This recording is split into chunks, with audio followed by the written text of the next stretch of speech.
Hi, I'm Bill Arnold. Thank you for listening to this podcast of Real Recovery. There are many more podcasts available at myfaithradio.com. Your support makes this possible. Thank you. All right, surf is up. You love that music, don't you, George? Well, I was waiting for my mic to come on here. It's a little late. I don't know if he's sure if I should be talking. I do. I love Real Recovery. Yeah, that's the name of the show? It is. So good. Did I say it wrong? No, and your name is? George Fraser. I'm Bill Arnold. We're so glad that you joined us tonight. We are a show that wants to hear about stories of transformation from a person that was dead in their sin and connected to an addiction of some kind, and that have been freed from the slavery and the bondage of sin, and then walking it out faithfully with what God has given them to do. We have a great story tonight. We're going to bring Richard on in just a minute, time permitting, of course, because who knows how well this might go. Well, we could carry it. I really liked what you said, and I liked how you said it.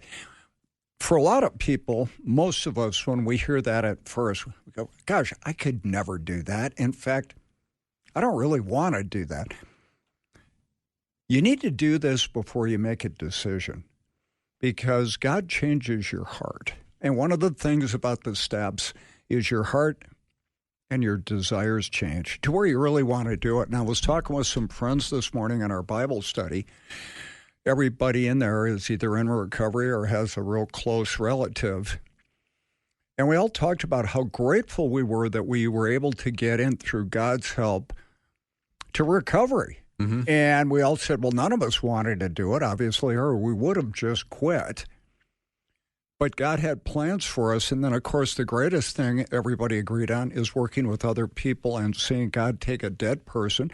We can't see God, but we can sure see what he does. And you and I, Bill, as guys who have worked with recovering addicts for, I don't know, almost 20 years, we have a front row seat every week to this. And it never gets old. No. George, in Galatians 5, it talks about the fruits of the Spirit. And the last one is self-control. So I would love for you to give some insight as to what happens during relapse when someone might have 5-10 years of recovery and then they lose it, or they only have 3 months at a time or 6 months at a time. What would you say? You mean like I used to do? Like you used to, yeah. You talk about that. I was worried you were going to have me talk about self-control as I fall over here, old age. Yeah. Yeah, it's a great topic. For this show, we talk about relapses being the process by which we return to chemical use. Now, and people always say, well, he relapsed. Actually, they used. And relapse is the process by which we return to chemical use. And it's good news with that because we can identify it and change it. We look at our relapse warning signs. For me, they all begin with I because I'm selfish, self-centered, and egocentric. Like most people that are in recovery, wanted to be my own God. I get really intolerant. People really start to bug me more than usual. And one of the key places for that is on the highway. People don't drive like I think they should. And many times I thought, I should stop being a counselor and open the George Fraser driving school. And then I think, no, we're not going down that road. But I get irresponsible, dishes in the sink instead of putting them in the dishwasher, mail that I haven't opened, and intolerance, irresponsibility, irrational thinking, just go over the board. I don't know if you ever do this, but I think most people do. Something bugs you, so you start thinking about a person, and it accelerates. And then you think about somebody else, and you're taking everybody's inventory but yours. And I remember many years ago, my mentor, Danny, told me that I am not allowed to have a conversation with anybody unless they're in the room with me. Wow. And what that's talking about is if you have a disagreement with somebody and you have the made-up conversation in your head of what you're going to say, and then they say this or whatever, you have left God behind. And I talk to my guys I work with in recovery, and they say, yeah, we all do that stuff. And I think most people do. So you have intolerance, irresponsibility, irrational thoughts, and then insomnia for me. If I don't have the peace of God that passes all understanding, it's really hard to sleep. And I would also put boredom in there, that if I get too bored, will I use again? Absolutely. We can look at getting depressed, 2 down, will you use? So you get the idea, but everybody has to come up with what their own warning signs are so we can identify it and turn around. I think Martin Luther said that almost all of Christianity is repentance. Mm-hmm. And that's what we do. And I know one of your favorite verses is 1 John 1:9. I do like 1 John 1:9. But, George, a couple of things I wanted to say. When you're talking about having the person that you will have an issue with be present in the room, so is it wrong that I go to Ryan and complain about you? No, I would hope you would. Okay. I go out of my way to get you angry. Mm-hmm. But what it talks about in the Big Blue Recovery book that our resentments are the number one offender of going back to drinking. And I read something that an ancient Catholic priest wrote that when you have anger in your heart, Satan has entered your heart. Ooh. And I thought, wow, if everything's either God or Satan, that's probably right on the money. That seemed a little drastic to me. That's a little harsh. Yeah, I'm not sure I buy that. But in your anger, do not sin. Do not let the sun go down on your anger. And in the Big Blue Recovery book says the anger and resentments block us from the sunlight of the Spirit, capitalized sunlight. Okay. And I believe that because I think it's 1 John where it says you can't say that you love a God who you can't see when you don't love a brother that you can see. Mm-hmm. And so the relapse process starts where maybe someone does something to us we don't like. And being addicts, that self-control that you talked about, the barrier of emotional range, we're not really good at regulating that. And we get carried away, and we're walking away from God the whole time. So we had a guest on our show many years ago, Dr. Glenn Pickering, and I know he does the Bill Arnold show on Faith Radio in the afternoons. And he talked about it in Step 10 where it says, continue to take a personal inventory. And when we were wrong, promptly admit it. Most guys don't want to do that because they think when they're wrong, they're bad. And he said, you're not. And that was really helpful for me to go, yeah, I was wrong about that. You're not a bad person. Please help me. Well, I could be, but you got the gist of it. Yeah. And that's one of the things. But relapse is a process. It doesn't just happen. But you have to realize if you're a recovering addict, an alcoholic, or other things, if you get too bored, too lonely, too depressed, will you use again? Absolutely, because that was your solution. Mm-hmm. So they're not, if you're relapsing, you are not using the tools that have been made available to you along with God's spiritual intervention. What would you say to someone who's now in recovery for the 6th or 7th time? Or what message would you say? Are you not accessing the tools that you're learning in recovery? Listen to you. That is a great question. In fact, that is the question. Because what you're going to have to do is fix where you go off the rails. Yeah. Usually with our guys, and in my own walk, there's a pattern that I do.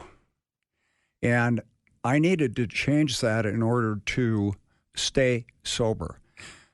Usually a lot of our walk in the 12 steps is breaking patterns of thoughts and behaviors. Mm-hmm.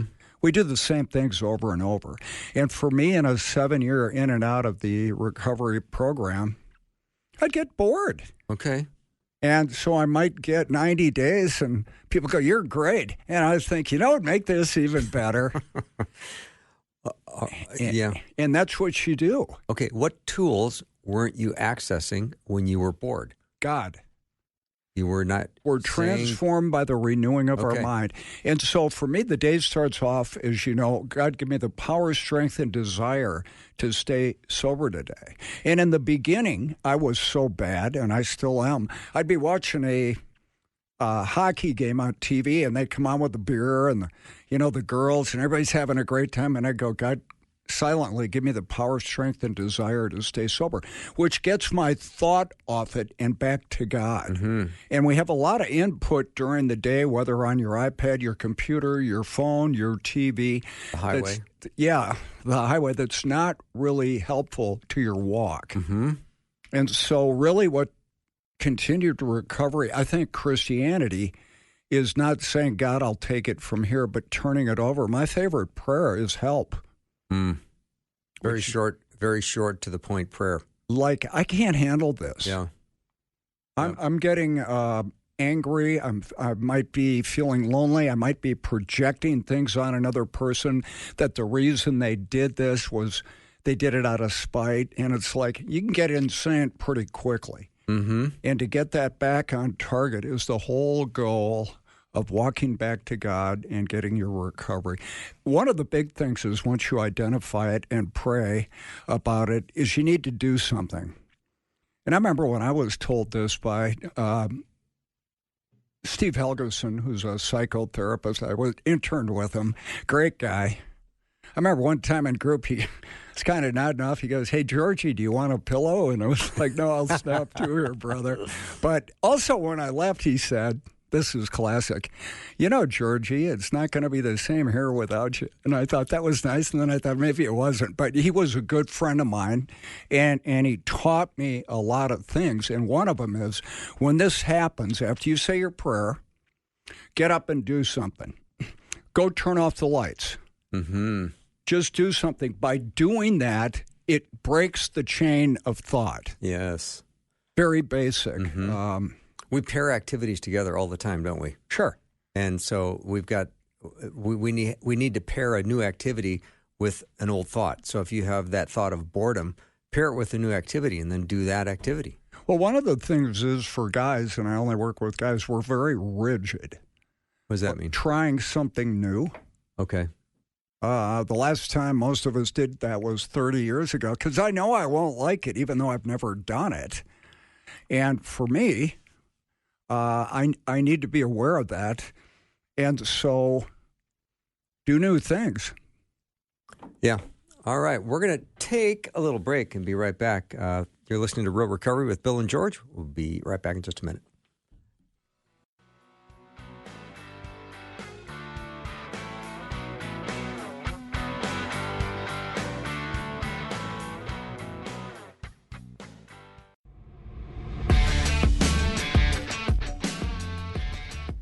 Welcome back to Real Recovery, Bill and George. And George, we got a great guest here in the studio right now. I can't wait to bring him on. And I want to hear what God is doing in his life. It's been truly amazing. Look forward to that. And just talking before we went on today, this will be a great show. Yeah. Well, Richard is no stranger to not only to Faith Radio, because he's been a regular on the afternoon show with me, but he's got also a powerful story of recovery, and he does incredible work meeting and connecting with people who are also looking for recovery. So, Richard, thanks for doing the show. Thanks for having me, and thanks for adding so much pressure on me. That it's going to be such a great show. Was a lot of pressure. I appreciate that. It was a lot of pressure, actually. Yeah, you got to show up and suit up, and we're ready. But I think you'll handle it fine. Yeah. Here we go. And he's better dressed than we are, George. That's well, I would hope so. Yeah, I mean, he has a job. Well, so do you. I have a job. Yeah. Yeah. I have a full-time job being me, so that's what I do. Yeah. It's exhausting. Even thinking about it tires me. All right. Richard, let's say that there has been some incredible spiritual intervention in your life, but it didn't come right away, did it? No, it didn't. I didn't find Jesus really probably until, I'm trying to think, probably my late 30s. Okay. I'm 61 now. Okay.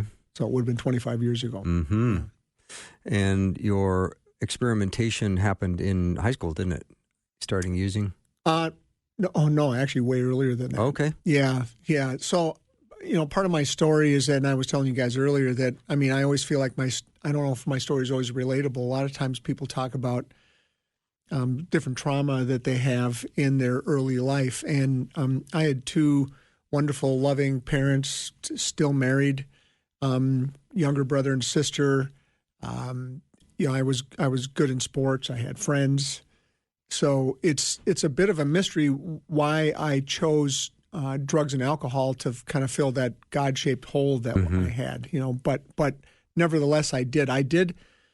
Another thing I always wonder about is, I had some early experiences with alcohol, like stealing drinks at parents' parties. I was 7 years old. I came across a 6-pack with a couple of buddies of mine in a park, and we were flying kites, and so we we drank it and, got drunk and got sick. And, who knows why you would repeat that again. But what it did for me is that it gave me the reality of like, I can get this. Like, this is for me. Like, this is available to me. If I ever want to reach out to this, I know exactly how to get this. And I think that's when I was growing up. And I think a lot of teenagers, you go through this thing where it's like, people are unreliable, relationships are unreliable, God is unreliable.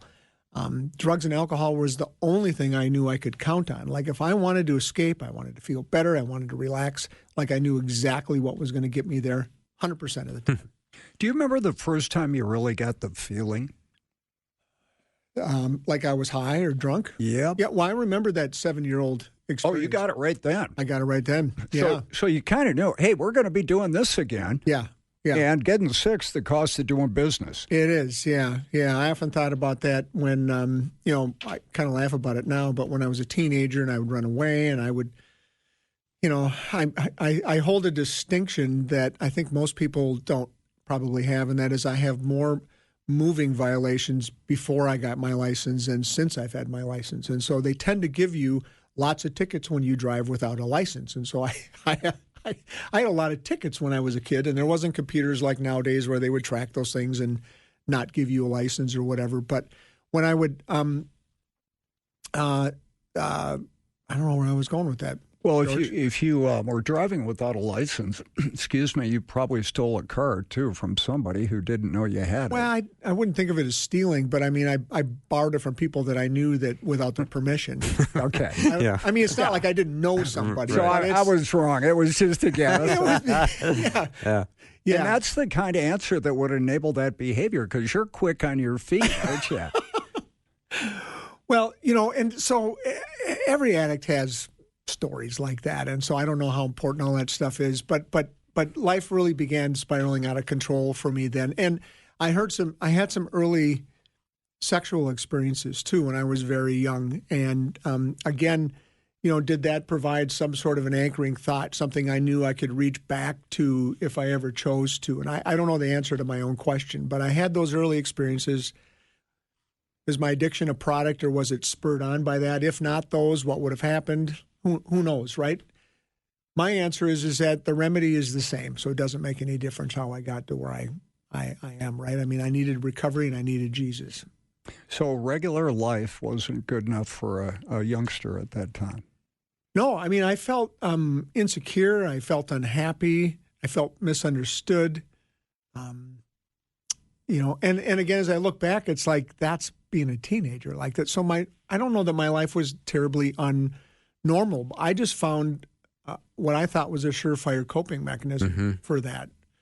And without recognizing, certainly as a kid, I didn't recognize what the consequences of that were going to be. We can always fix things later. Were you going to church at the time? Yeah, actually, my parents were faithful in a Christian denomination we went to. My dad was a council president. I went through confirmation.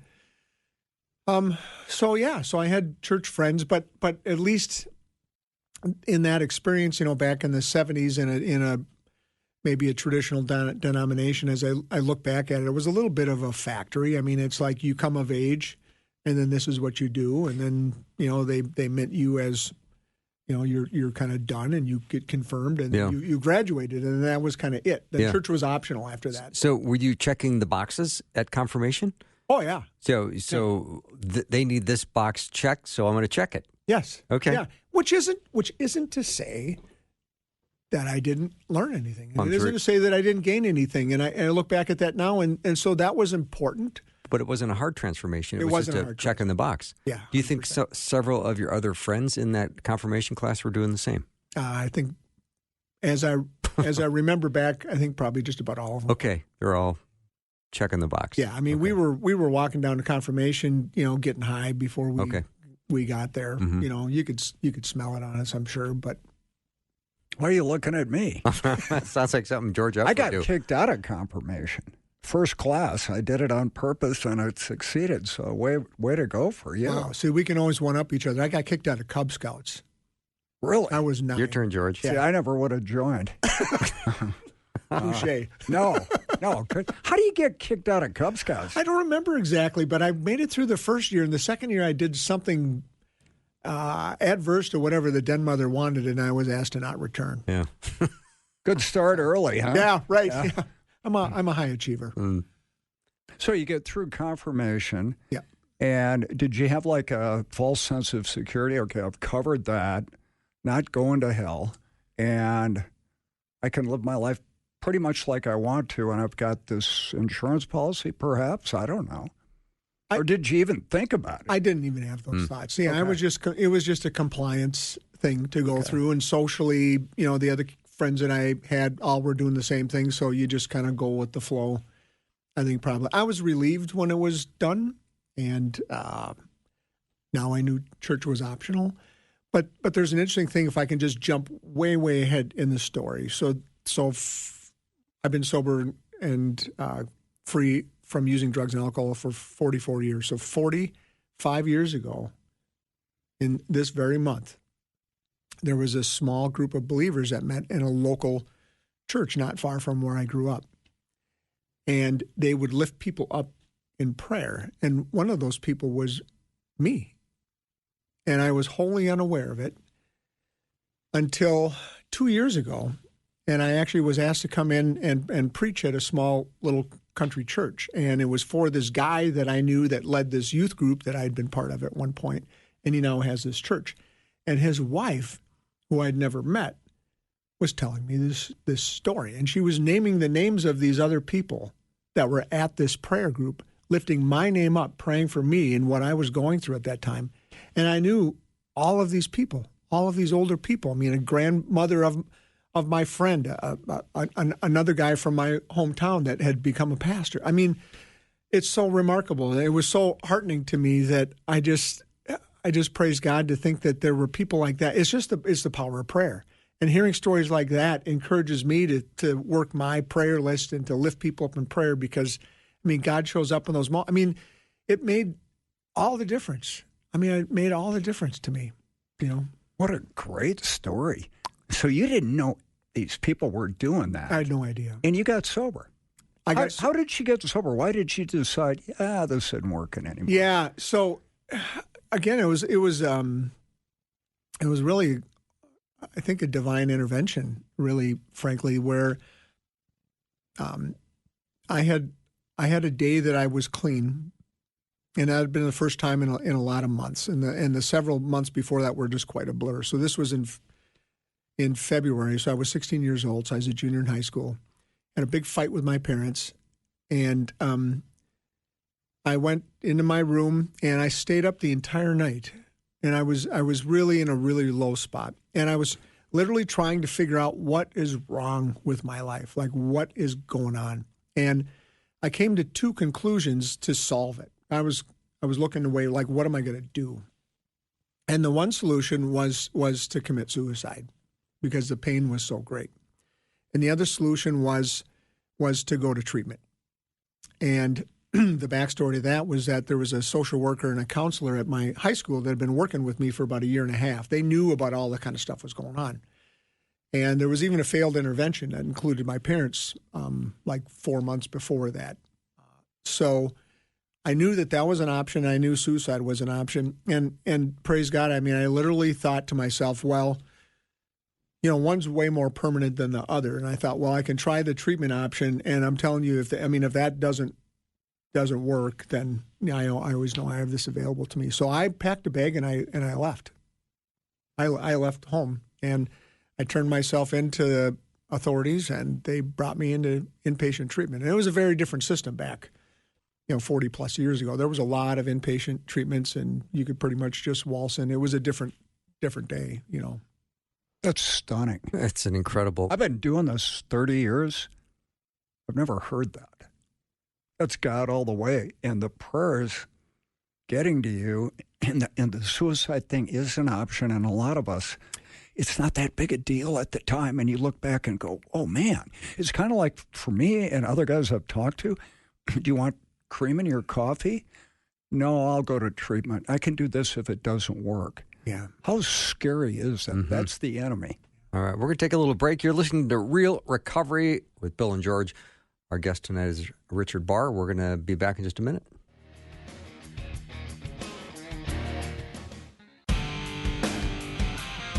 Great story tonight, George. Really is. Yeah, Richard Barr is our guest. You're listening to Real Recovery, and we had some good chatter during the break. You had a great question. I think Ryan suggested you need to get back on the air and ask that question. Then we're doing it because I don't want my mic cut. Right? There's a power play He says in something, here. you do it. Yes.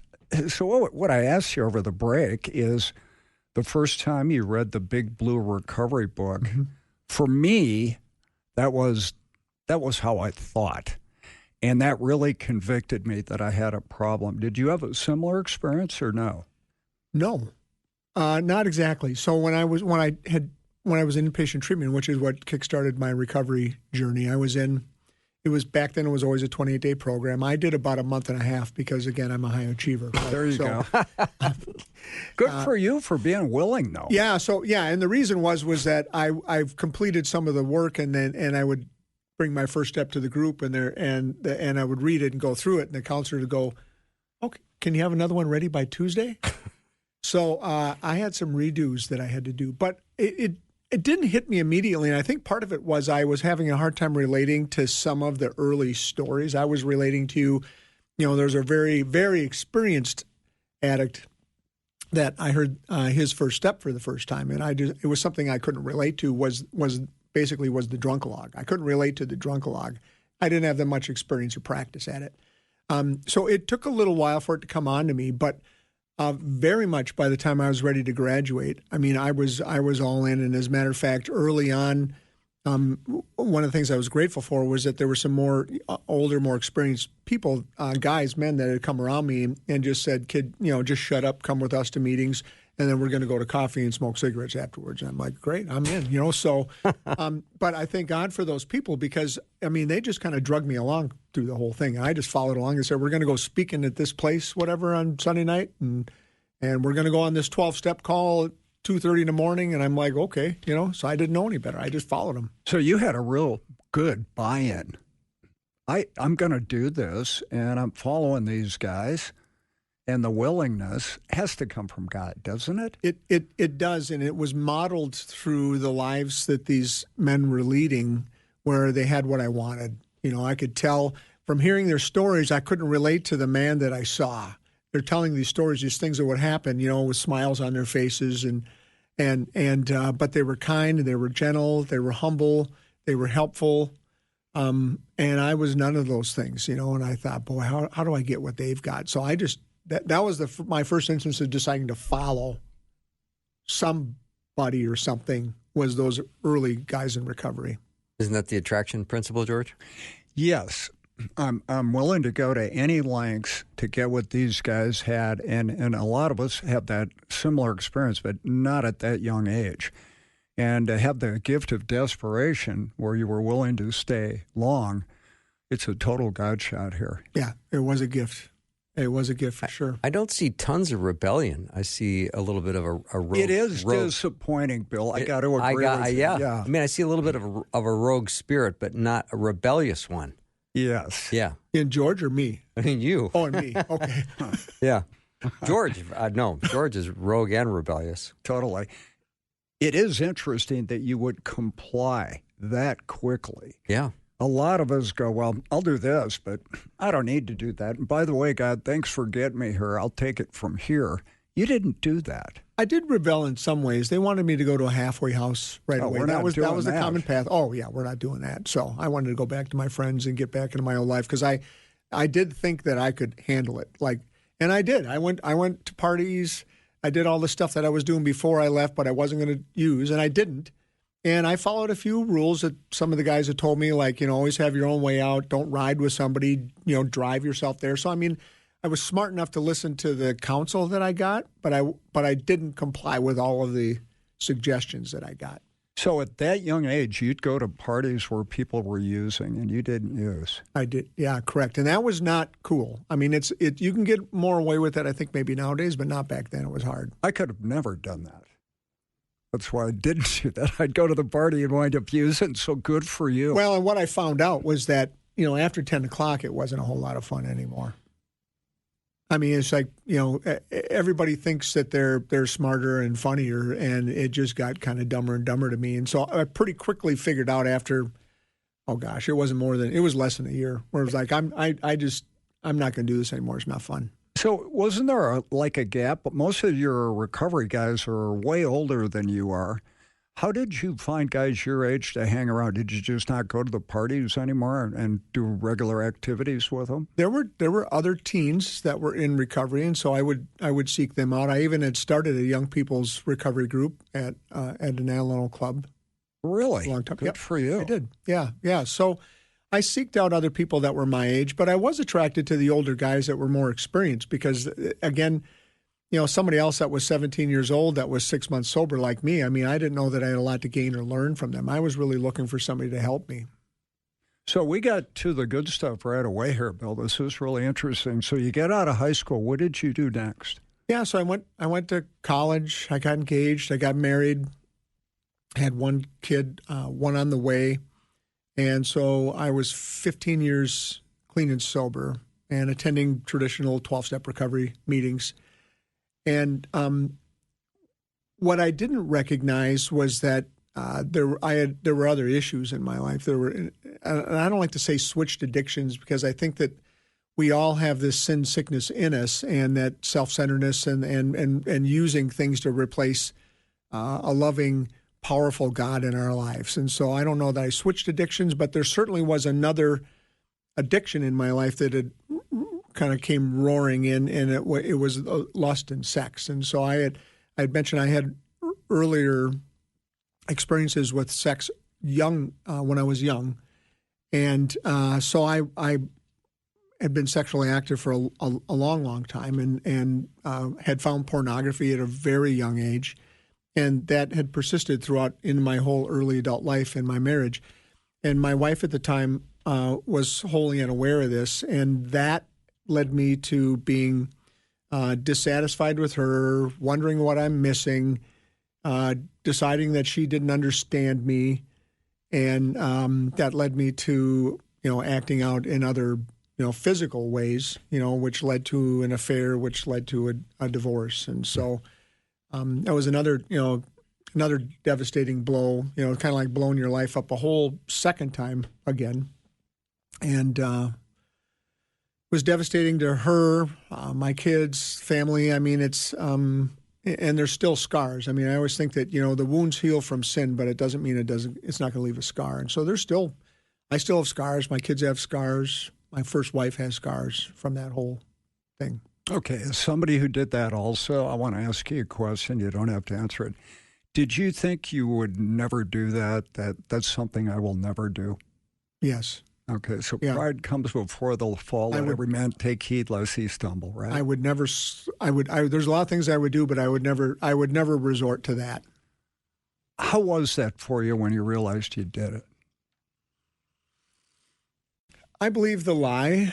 I would tell myself, that I can handle it, or I can keep somebody on the side and still stay married. And it's pretty exciting. Yeah. But after a while, you get to where it fell apart for you. It did. What was that like? Well, what really fell apart was that then the woman that I was with, that I was living with, and she found out. And so then I'm finding myself without housing again for a second time in 4 years, and living in somebody else's basement again. And that was a moment of truth for me. It was like, okay, there's a problem here. What is it? And I was so broken. Like I felt like I couldn't keep hurting people anymore. I mean, and there was a distinct and clear pattern, and something had to change. It's awful when you realize you did something that you would never do, that hurt a lot of people, and then you realize, I can't even, at least for me, I can't even keep my vows. And I thought I was an honest guy, and I think I am. But we all mess up when, we think, I'll never do that. And we kind of get out of touch with God. And my guess is when you're in somebody else's basement, you're a pretty successful guy, How did you turn that around? I only did one thing, and that was my surrender moment. So it was. I'd moved back in with girlfriend, actually my current wife now. So we've been married 24 years since then. We weren't married at the time. And that was my hit my knees moment where I'm just like, and that was the difference for me between the recovery from drugs and alcohol initially and that moment. Because that moment was about everything. And I knew that at that moment. And I knew it wasn't even just about sex. I mean, I knew it was just about absolutely everything. And fortunately, I'd started going to a church about a year and a half or so before that. I joined a men's group. And again, I think, real recovery from things really happens in those small segments. I mean, those small groups. I mean, I showed up at church and I would be invisible. I'd jump in the back and leave. And that's something, it's something. But these guys, again, it was the same pattern. It's like, here's some guys ahead of me in their faith. I wanted what they had, what I was just masquerading, like pretending like I had, but I didn't have. And I knew that what they had was legit, and I was ready for that. That's another great confession. You are still listening and observing, and you're curious, and you want to know more. That's a great, great place to be. So from that point, after that surrender moment, I'd recognized that, I was actually president of a company. I was making a lot of money, a lot of things going my way positively. So when I surrendered and I joined and I became active in this church, I thought, well, the first thing that the senior pastor wants to do is wants guys like me on their board and, whatever. And they want... There's an attraction to people that have had some success in churches, and they want to put them in leadership positions. There's maybe some logic to that. But anyway, I knew that I was not ready for that stuff. So what I did was I volunteered for the parking team, and I held up signs and I directed traffic, and I folded bulletins back when we had bulletins in churches. Maybe younger people would remember that, these paper things that would tell you what's going on in this service. And so that was what I did. And I did that for 13 years. And I stayed completely under the radar. Matter of fact, the senior pastor didn't even know who I was. He bumped into me dropping off bulletins one day, and he goes, hey, do I know you? And I said, well, I don't know. I don't know that we've met. And he introduced himself and asked my name. And he said, how long have you been attending? And I said, it's been like 13 or 14 years now. And he's like, what? I mean, this wasn't it was a decent sized church, but not a mega church. I mean, so he was astounded that I flew completely under the radar, completely by design. It was my Moses moment. It was my 40 years in the desert. That's what it was. And I loved it. It was so simple. And I had a contentment in that time that it wasn't like, I can't wait for this to end. It was more like, I know that this is where I'm supposed to be, and it's okay. And it's okay. And I didn't know if it would ever end. And it was a peace that surpasses all understanding, like we talk about, right? That I had all these things going for me, and I'm helping direct traffic. From 40 years in the desert to delivering over 40,000 pairs of socks to friends who live on the street. We're going to hear more about Richard's story. You're listening to Real Recovery with Bill and George. We'll be right back.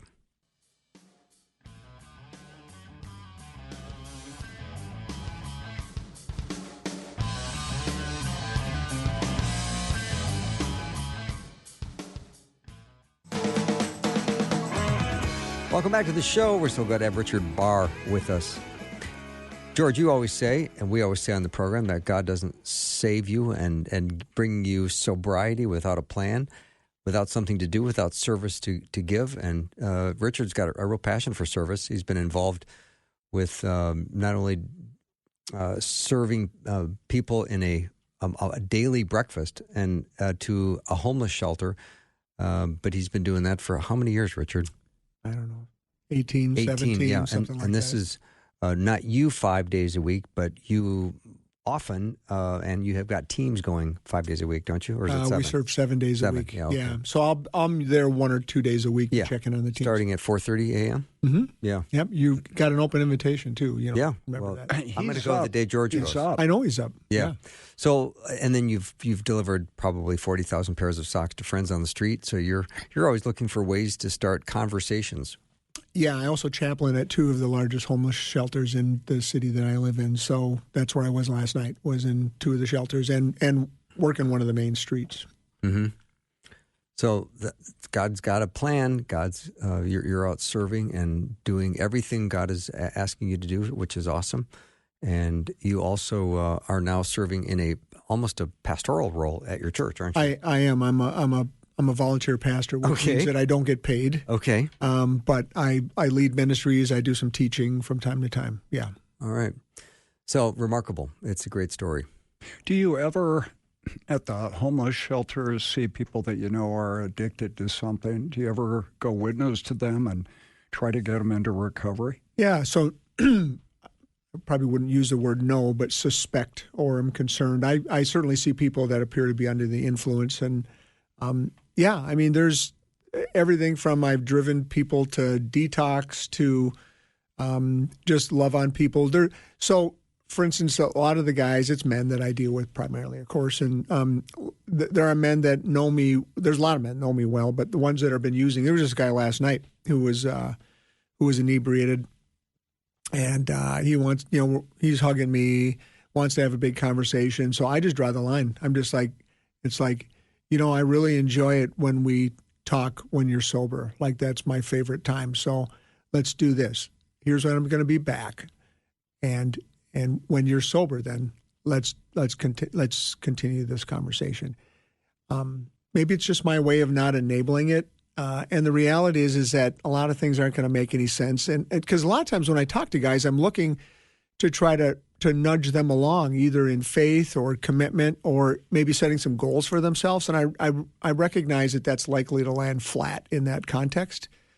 And all that time I'm spending with that guy who's not going to remember what I talked about, I could be spending with somebody else. I like that. Set good boundaries, and you're not enabling the guy, and you're also letting, I really care about you. And for him, maybe that consequence that came with not being able to talk to you that night will get him to think, hey, I don't want to be this guy anymore. I never know. That's my great hope, of course. Yeah. And Richard's also authored a couple of books. One is called Amazed, Why the Humanity of Jesus Matters.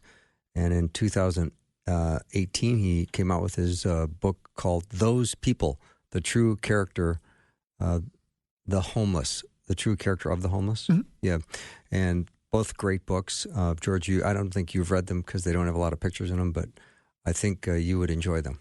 Well, I could be there some day with my friend running my investments. So, yeah, a lot of them are mentally ill, right? And that can strike anybody at any time. Not like I'm normal, but it can hit something, a tragedy, an illness, disappointment. I think we're all close to something happening where we're on the street, correct? We think it couldn't happen to us, but I struggle to make generalizations because I don't deal with generalizations. I deal with individuals. I deal with people, and everybody's got a story. And the whole range of what you would expect somebody to be unhoused or in a shelter is true. I mean, everything from somebody that looks like you or me that had a lot going for him or herself, had a couple of things that hit on hard times, and they're there, and maybe it's for a rather short time, and they get back on their feet and leave. And then there's people that probably grew up impoverished, and they don't know a lot else, and maybe don't have a lot of skills, maybe have a mental health issue where they have diminished capacity to care for themselves, and then everything in between. Yeah, the reason I said that, I think there's a lot of us that are in recovery, and if that ever changed, the bottom is pretty, limitless, and we could be out there. I'm interested in the socks because I remember watching Shark Tank, and was it Bombas that donate all the socks? How did you get into doing the socks? I was doing socks before that, but ironically, I wrote a grant to Bombas some years ago, and so I'm actually in their supply chain for the sell one, give one away. Very cool. Yeah, so they actually provide me thousands of socks every year, and now I just got on the donation. They've got a small number of ministries that they provide underwear and T-shirts now too. So I got myself worked onto that kind of exclusive list. So I give out, it's probably 5,000 a year now at this point, something like that, socks. And so the important thing with socks for somebody that's homeless is that your feet are your primary mode of transportation. You have to take care of your feet. I mean, I've watched men pull their own toenails off of their feet from having a fungus or something. And so that's really devastating if you can't get around or if it hurts to get around. So and sometimes showering or hygiene, access to good hygiene is sometimes limited. And one of the things you can do to take care of your feet is just get those socks off and put on fresh socks. I mean, really, it's a great way to care for that. And I use socks as a way to connect with men. So I'll hand a guy a pair of socks, and I can tell immediately if there's a willingness to engage. I'll see a smile, I'll see eye contact, I'll see thank you. And that's a great chance for me to introduce myself, learn a name. And so I've made countless friends and relationships by just simply handing out socks. Richard, how important is it when there's someone at the corner and they've got a homemade sign up asking for money? How important is it to not only recognize them and affirm them, but if you feel comfortable, make eye contact with or give them money? Yeah, big conversation, but I would say that it is hurtful to not look at them.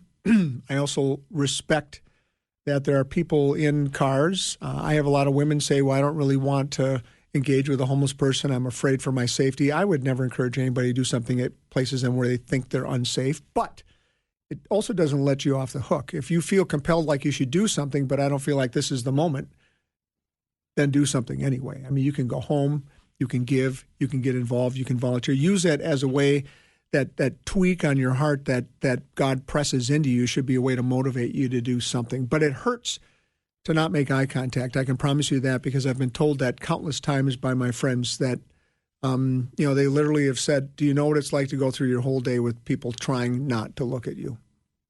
It's like it's the lowest form of humanity that we have, and we don't want to exchange a glance because it sets up this social contract. Like if you look at somebody, now you've given them the right to speak to you, and oh my gosh, what will they say? Or what might they ask? And I don't know how to talk to a homeless person. So if I don't look at them, we have no agreement to continue this relationship. So I understand, too, how it can be threatening if you are a woman and there's a person standing by your car. It is hard to make contact. But I also understand, too, that if you are in a position where you feel safe and secure to roll your window down far enough to say hello or to hand $1 or whatever donation you'd like to give, you're probably pretty safe as well. Yeah, and we've talked, I think, on previous programs, Bill, about creating a blessing bag, gift cards. If you don't feel comfortable giving cash, that's a whole nother subject. What's appropriate to give? I think that's a very personal decision. It's not something I would try to dictate to anybody, but it's something that I would suggest that you think and pray on and do whatever it is that you're. I can tell you that even gift cards and socks, everything's got a street value. So if you think giving cash is going to entice somebody to behave badly, you're mistaken, because if they want to convert the gift cards, it's 50 cents on the dollar. That's the street value. So if you give somebody a $10 gift card, they can get $5 and go get 2 cigarettes if they want. So I always look at when I pull up, that could be me real easy. But the guy I was giving to, I noticed he had a nicer iPhone than I did, and that kind of bothered me because a lot of my clients fly signs to raise money to buy drugs. But Jesus said, if somebody asks for your coat, give it to them. And that's hard to do sometimes. Yeah. Richard, as always, fascinating conversation, and thank you for taking time out of your extremely busy day to talk to us here at Real Recovery. It's been great having you. Grateful to be here. Thank you. You can learn more about Richard at richardbarr.com, richardbarr.com. That's all the show we have tonight for you. Thank you for listening to Real Recovery. We are hoping you have a wonderful week. I'll see you next time.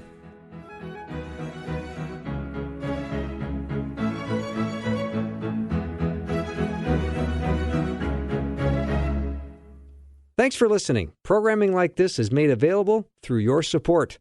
Information available at myfaithradio.com.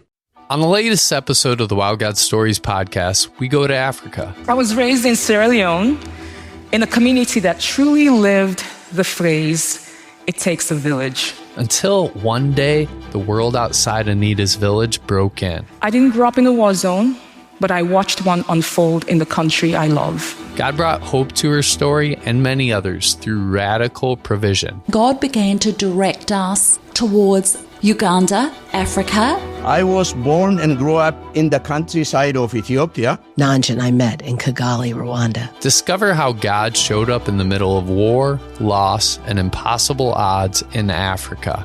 Stories that'll make you say, "Wow, God. Wow, God. Wow, God." Wow, God Stories. Wherever you get your podcasts.